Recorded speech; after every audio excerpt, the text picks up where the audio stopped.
सादर जय जिनेन्द्र। स्वागत है आप सभी का नवतत्व सुधा में। आज हम स्वाध्याय करेंगे चारित्र के 8 आचार हैं। पिछली वीडियोज़ में हमने ज्ञान के 8 आचार और दर्शन के 8 आचार जाने। यदि जीव को किसी वस्तु या किसी विषय पर दर्शन यानी सामान्य जानकारी प्राप्त हो गई है, विशेष ज्ञान भी प्राप्त हो गया है, लेकिन वह उसे चारित्र में नहीं उतारे, तब तक उसका कोई फायदा नहीं होता है। जैसे कि हमें पता है कि सत्य धर्म है, हमने इस पर विशेष शोध करके विशेष ज्ञान भी अर्जन किया, लेकिन अगर हम अपने जीवन में सत्य को स्थान नहीं देते, सत्य की अनुपालना नहीं करते, तो हमने कितना भी ज्ञान अर्जन किया उसका फायदा हमको नहीं मिलने वाला है। तो जिस प्रकार ज्ञान और दर्शन के 8 आचारों का ध्यान रखने से वह पुष्ट होते हैं, उसी प्रकार चारित्र के भी 8 आचार हैं जिनका विशेष संभव ध्यान रखने पर चारित्र भी पुष्ट होता है। अगर आप चैनल में नए हैं तो प्लीज़ पहले चैनल को सब्सक्राइब कर लीजिए। तो शुरू करते हैं। जैन तत्व विद्या भाग 3 का 19वां बोल। चारित्र के 8 आचार हैं, 5 समिति और 3 गुप्ती। तो चारित्र का अर्थ है संयम। पाप पूर्वक प्रवृत्तियों का त्याग करना होता है संयम, और जो व्यक्ति पाप रूपी प्रवृत्तियों का त्याग करते हैं वे संयमी या चारित्रवान कहलाते हैं। तो चारित्र का पालन करने वाला मुनि कहलाता है।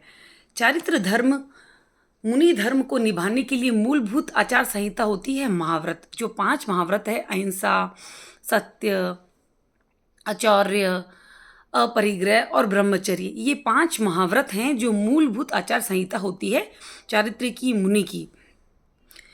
परंतु जब तक शरीर रहता है तब तक प्रवृत्ति होती है, और जहाँ प्रवृत्ति होती है वहाँ हिंसा न हो, ऐसा कैसे संभव हो सकता है? तो फिर मुनि उस हिंसा से कैसे बच सकता है? तो भगवान महावीर ने इसके संबंध में दृष्टिकोण दिया है कि जो साधु या मुनि 5 महाव्रतों के साथ 5 समिति और 3 गुप्ती की पालना करते हैं, वे हिंसाजन्य प्रवृत्ति से बच सकते हैं। तो यही हमारे ज्ञान के 8 आचार हैं, चारित्र के 8 आचार हैं। 5 समिति, क्रिया समिति, भाषा समिति, ऐषणा, आदान निक्षेप और उत्सर्ग समिति, और 3 गुप्ती, मनोगुप्ती, वचन गुप्ती और काय गुप्ती। तो चर्चा शुरू करते हैं। पहला 5 समिति। तो समिति का अर्थ है संयम प्रवृत्ति, संयममय प्रवृत्ति।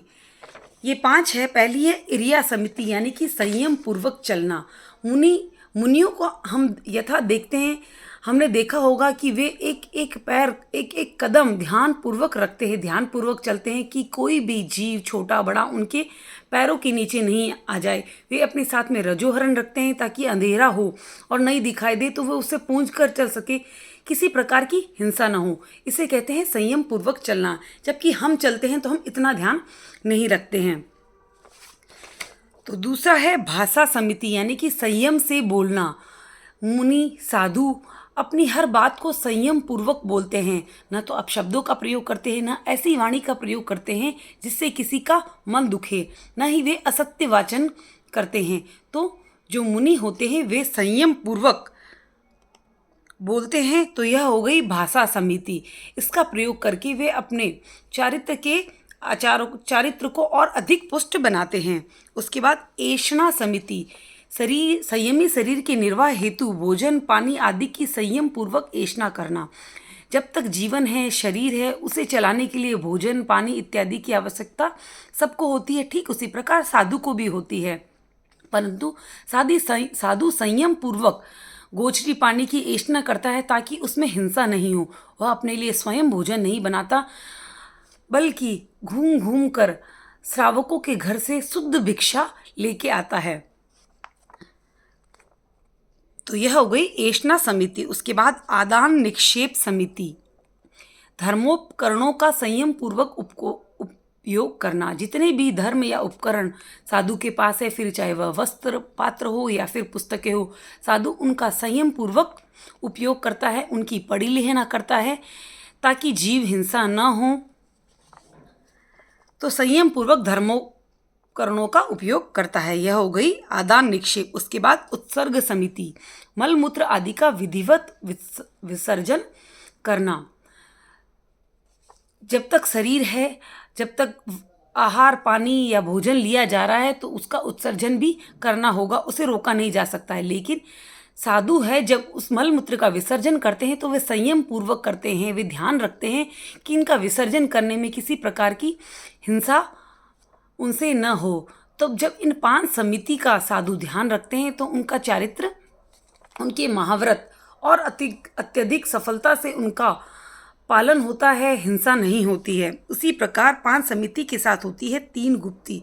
मन गुप्ती यानी कि मन की असंयम मूलक असंयत प्रवृत्ति का निग्रह करना, उसे रोकना।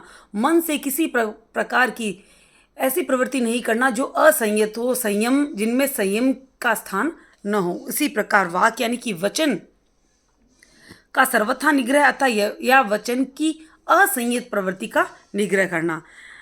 और 8वीं है काय गुप्ती, शरीर की स्थूल सूक्ष्म सब प्रवृत्तियों परिस्पंदनों का निग्रह करना, शरीर की सपाप प्रवृत्ति का निग्रह करना। तो ये चारित्र के 8 आचार बताए गए हैं। इन्हें 8 माताओं के रूप में भी जाना जाता है। तो साधु 5 महाव्रतों के साथ इन 8 नियमों का पालन करते हैं। तो ये 5 महाव्रत, 5 समिति और 3 गुप्ती मिलके हो जाते हैं 13। आचार्य श्री भिक्षु ने 13 पंथ की परिभाषा देते हुए कहा था, हे प्रभो यह 13 पंथ। इसके साथ साथ उन्होंने 13 पंथ नियम की भी व्याख्या की। जो साधु इन 13 नियमों को पालन करने वाला है वह 13 पंथी साधु कहलाता है। तो जहाँ महाव्रतों का पालन जरूरी है वहाँ अनुशासन जरूरी है। अगर स्वयं पर अनुशासन होगा तो 5 महाव्रत और समिति गुप्ती का पालन स्वतः किया जा सकता है। तो 5 महाव्रतों के साथ 5 समिति का होना आवश्यक होता है। परंतु जहाँ समिति है वहाँ गुप्ती जरूरी नहीं है, गुप्ती के साथ समिति हो सकती है, परंतु गुप्ती के बिना समिति नहीं होती है। तो 5 समिति के साथ 3 गुप्ती का पालन आवश्यक होता है। तो ये हमने पढ़े चारित्र के 8 आचार। तो ये मूलतः साधु को इंगित करके बताए गए हैं, पर श्रावक भी पूर्ण रूप से संयमी नहीं होता है, लेकिन वह भी संयमी होता है। यानी कि जितनी रूप में पापपूर्ण प्रवृत्तियों का त्याग है उतना संयम, और जितना खुलापन है वहाँ असंयम। तो जितना भी पापपूर्ण प्रवृत्तियों का त्याग या नियम हमने लिए हैं, 12 व्रतों को धारण किया है, उनमें भी अगर हम 5 समिति 3 गुप्ती का ध्यान रखें तो हमारा चारित्र भी, जो श्रावक का चारित्र है, वह भी पुष्ट होता है। तो जितने भी हमने त्याग पचकांड किए हैं उसमें हम ध्यान रखें कि संयम पूर्वक बोलें, संयम पूर्वक साधनों का उपयोग करें। तो इसी भावना के साथ अगर आपको वीडियोस पसंद आ रहे हैं तो प्लीज़ चैनल को लाइक कीजिए, शेयर कीजिए, ताकि ज़्यादा से ज़्यादा धार्मिक चर्चा में लोग जुड़ सके। तो ओम अरहम।